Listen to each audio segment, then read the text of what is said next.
अस्सलामुअलैकुम। मोहम्मद अज़ीज़ सिद्दीक़ अपने programme mess views के साथ हाजिर खिदमत है। आजकल चूँकि अदालती छुट्टियाँ चल रही हैं तो केसेस की वो भरमार नहीं है जो आम दिनों में होती। केसेस तो चलती हैं, इनमें ये कहूँ नहीं, छुट्टियों के अंदर भी ज़रा अहम और इम्पॉर्टेंट केसेस चल रहे होते हैं तो वो आप तक शेयर करना ज़रूरी होता है और वो मैं कोशिश करता हूँ कि आप तक शेयर करता रहूँ। अभी जो सबसे अहम मामला जो आपके साथ मैं डिस्कस करने जा रहा हूँ या मैं बताने जा रहा हूँ, आपको याद होगा लाहौर हाई कोर्ट के चीफ जस्टिस, साबका चीफ जस्टिस जनाब कासिम खान साहब ने 25 मई 2021 को तोशा खाना के हवाले से, जो तोशा खाना ख़ास लोगों को, यानी जो बाहर से आपके सरबराहान हैं, वज़ीर हैं, वो जो तहाइफ मिलते हैं वो तहाइफ आकर जमा कराने होते हैं कानूनी तौर पर तोशा खाना में, और उसके बाद वो सिलेक्टेड लोगों में ही तकसीम कर दिया जाता है। ये मामला चैलेंज हुआ था लाहौर हाई कोर्ट में। वो पहले ये है writ petition 59484 of 2020 Shahzana Kazmi versus federation of Pakistan, और इसमें 26 अक्टूबर 2020 बैकग्राउंड पे ये चल रही होगी, जिसमेम कैबिनेट डिवीज़न और आर्टिकल्स को कहा गया था कि सिर्फ़ और सिर्फ वफाकी हुकूमत के मुलाजमीन और आर्म फोर्सेस को इस ऑक्शन प्रोसीडिंग में ज्वाइन करने का कहा जाए। और ये पब्लिक एसेट्स हैं और बुनियादी तौर पर जो ज़िक्र किया जा रहा है कि ये सबसे पहला जो एक नोटिफिकेशन है 13 अक्टूबर 2017, ये पुरानी गवर्नमेंट सबका चला आ रहा है। ये कहूँ कि ये बुनियादी तौर पर शहनशाहियत की आदत आपको पता है उन शहनशाही लोगों की हैं, वो चाहे सरदारी के हवाले से हो, नवाज शरीफ से हो, चाहे शुजात सन, सारे दौरों में यही कुछ होता रहा है। ये 13 अक्टूबर 2017 का था। दूसरा जो है मेमोरेंडम जो है वो 18 दिसंबर 2018 का था, जो क्लास 10 के तहत ये नोटिफिकेशन इशू हुआ था। इसको चैलेंज करके मुख्तलिफ जजमेंट का जिक्र है। नेमतुल्लाह खान एडवोकेट 2020 SCMR 513 है, हबीबुल्लाह एनर्जी केस का जिक्र किया है, PLD 2014 सुप्रीम कोर्ट 47, और ख़ास तौर पर जिक्र किया कि ये जो नोटिफिकेशन जारी किया है ये वफाकी हुकूमत ने नहीं जारी किया। वफाकी हुकूमत मुस्तफ़ा इम्पैक्ट्स को सामने रख के PLD 2016 सुप्रीम कोर्ट 808 के तहत कि वो वफाकी काबीना ने ये फैसला करना होता तो ये नोटिफिकेशन भी गैर कानूनी है।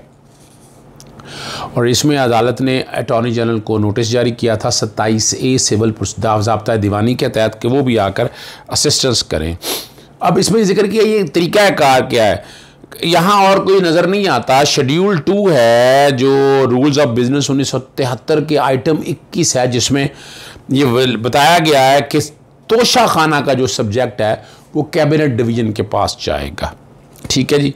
और ये 18 दिसंबर 2018 का मैं पहले आपके सामने दे करता हूँ, लेकिन कमाल है कि ये सारे के सारे गिफ्ट जो है ना इस कैबिनेट डिवीज़न के फैसले के मुताबिक जो 26 अक्टूबर 2020 को ये सिर्फ सिलेक्टेड लोगों को जाना था।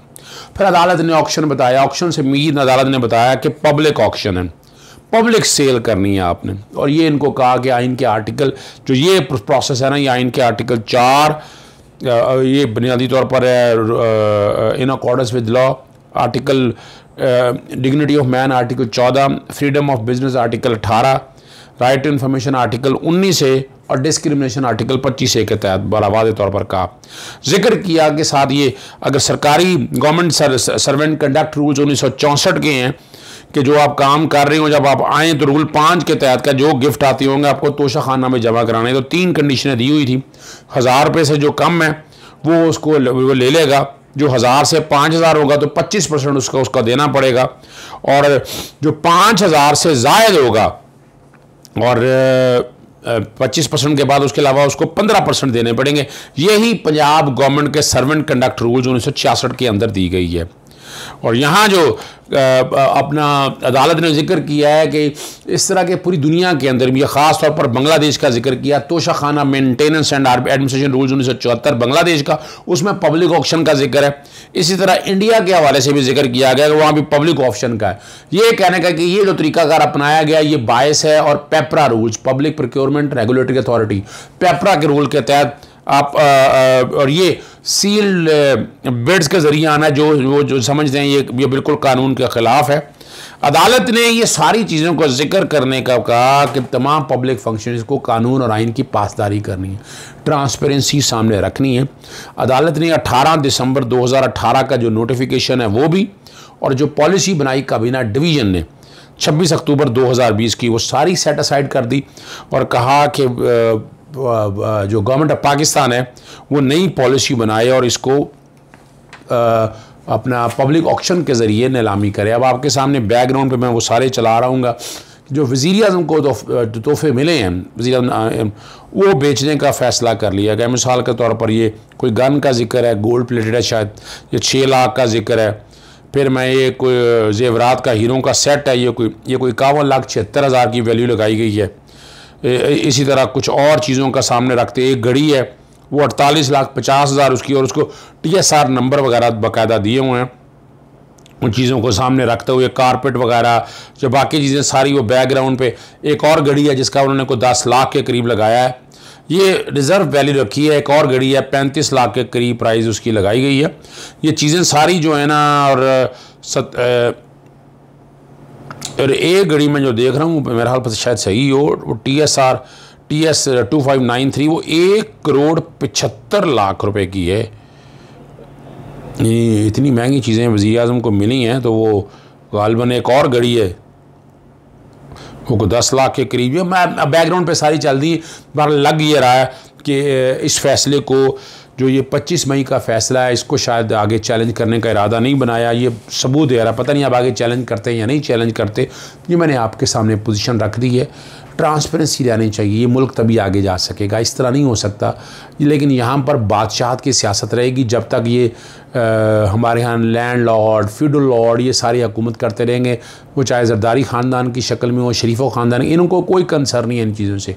ये तो सारा कुछ बेच खाएंगे। चलें हम आगे चलते हैं, इस्लामाबाद चलते हैं। District and session court Islamabad, E11 वाला वाक़या, लड़के और लड़की का तशद्दुद और ब्लैकमेलिंग के हवाले से वाक़या, जिस्मानी रोड के लिए रिमांड के लिए पेश किया गया। वहाँ अदालत को जिक्र किया गया कि एक मुलज़िम को रिमांड का पूछा अदालत ने कितने दिनों का ये जिस्मानी रिमांड हो चुका। 14 दिन से ज़्यादा रिमांड नहीं दिया जा सकता, ये याद रखिएगा।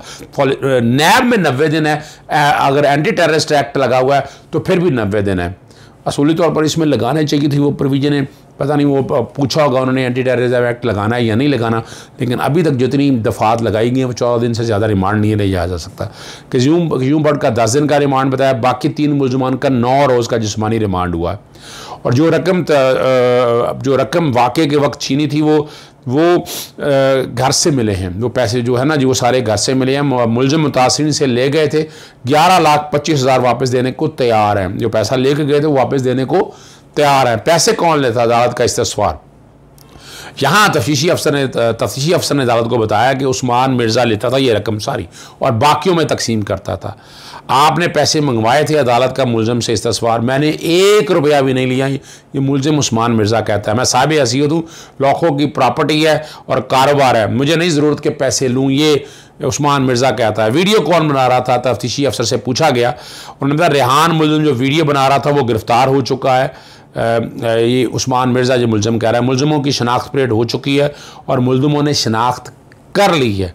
मुलज़िमा का ऑडियो और वीडियो जो है ना फोटोग्राफी मीटर की फॉरेंसिक करवाई गई है। मुलज़िम फरहान के वकील ने फिर यहाँ इतराज़ उठाया, पहली समाज से वीडियो का जिक्र किया, लेकिन फरहान की मुदाखलत का जो बात उन्हें कहना चाह रहा है कि कोई सबूत नहीं दिया गया। बताया जाए फरहान का केस से क्या ताल्लुक़ है। ये मुलज़िम फरहान के वकील ने अदालत से पूछा गया 10 दिन गुजर गए हैं, फरहान की आज़ादी छीनी हुई है।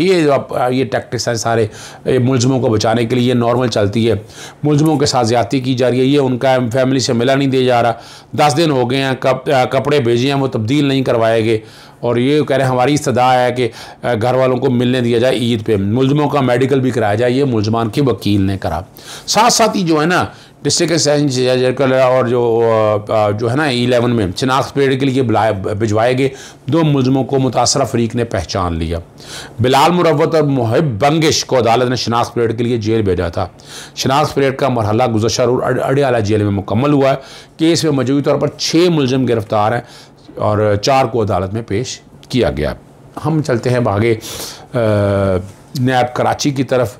आपको पता है वहाँ ज़मीनों के कब्ज़ों के मामले में नैब ने बहुत काम किया। जावेद इकबाल और दीगर खिलाफ रेफरेंस दायर कर दिया। ज़िला मलीर और शर्की में सरकारी ज़मीनों पर कब्ज़े का इल्ज़ाम में रेफरेंस दायर किया गया। ये जो मुलजमान जितने गिरफ्तार किए हैं 129.34 एकड़ ज़मीन पर कब्ज़ा किया, ये नैब कराची कहती है। 60.30 एकड़ ज़मीन फ़रोख्त की इन्हीं लोगों ने। नैब ने बर वक्त कार्रवाई करके 59.4 एकड़ ज़मीन फ़रोख्त करने से बचा ली। मुलजमान इनमें गुलाम मुस्तफ़ा हैं, फल है, साकिब सोकरू और सोमरू और दीगर पर इख्तियारात से तजावुज़ का इल्ज़ाम है। मुलजम जावेद इकबाल ने रेवेन्यू ऑफिसर और फ्रंटमैन के ज़रिए सरकारी अराजी की दस्तावेज़ात बनाई हैं।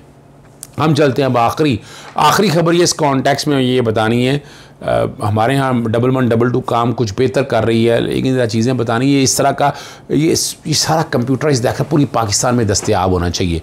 इन्होंने ये बताया है कि जो है ना ये बारिशों की वजह से 1 जुलाई से 16 जुलाई तक 51 बिल्डिंग गिरी हैं और 651 इलेक्ट्रिक शॉक के हादसा हुए हैं। और पंजाब भर में जो है ना जो जिक्र बताना चाह रहे हैं, 51 इमारतें गिरने के वाक़यात में 91 लोग ज़ख्मी हुए हैं और 8 अफराद की मौत हुई है। डॉक्टर रिजवान नसीर जो रन कर रहे हैं 1112 के सूबाई दारुल हुकूमत में 9 और फैसलाबाद में 11 बिल्डिंग के वाक़यात हुए हैं, डीजी रेस्क्यू ने बताया। इमारत गिरने के वाक़े में सबसे ज़्यादा मौत लाहौर में हुई हैं। डॉक्टर रिजवान ने 6 तो आपने पिछले दिनों देखी थी लाहौर की एक ही जगह पर। सिर्फ जुलाई में पंजाब में 661 इलेक्ट्रिक शॉक एमरजेंसी पर रेस्क्यू सर्विस फराहम की गई है और पंजाब में 661 इलेक्ट्रिक शॉक एमरजेंसी में 614 लोगों को रेस्क्यू किया है। उन्होंने सबसे ज़्यादा 70 जो हैं इलेक्ट्रिक शॉक एमरजेंसीज लाहौर में रिपोर्ट हुई हैं, ये उन्होंने बताया। मॉनसून में अपने घर और छत की ज़रूर मॉनिटरिंग करें। बारिश के दौरान इलेक्ट्रिक पोल अपना गीले स्विचेस और से दूर रहें। एहतियाती तदाबीर से जो हादसा हैं इसमें कमी लाई जा सकती है। अपना जो है ना हुकूमत सिंध तो कराची में जो है ना हुकूमत सिंध काफ़ी पब्लिक अवेयरनेस क्रिएट कर रही है। हुकूमत पंजाब को भी ज़रूरत है पब्लिक अवेयरनेस क्रिएट करने की, लोगों को बताने की शौक से कैसे बचा सकता है, मुतासरा बिल्डिंग से कैसे सेव किया जा सकता है और स्विचेस वगैरह को इसमें ये कैंपेन वो चला तो रही है लेकिन चल रही है ओवरऑल पब्लिक के हवाले से। लेकिन ये हुकूमत पंजाब को भी अपने तई FM रेडियोज़ और बाकी तमाम चैनल्स पर अखबारात में भी आना चाहिए। बहरहाल आपके सामने पोजीशन सारी रखती है। अभी फ़िलहाल इमदाद हुसैन का प्रोग्राम जो है रात हम 11:15 तक, कुछ दिन ये ईद के फ़ौरन बाद फिर दोबारा उस टाइम पे ले जाएंगे, चूँकि सोशल मीडिया टीम कुछ इस तरह मैनेज नहीं कर पाई। बहरहाल इजाज़त दीजिएगा। अस्सलामु अलैकुम, अल्लाह हाफ़िज़, पाकिस्तान जिंदाबाद।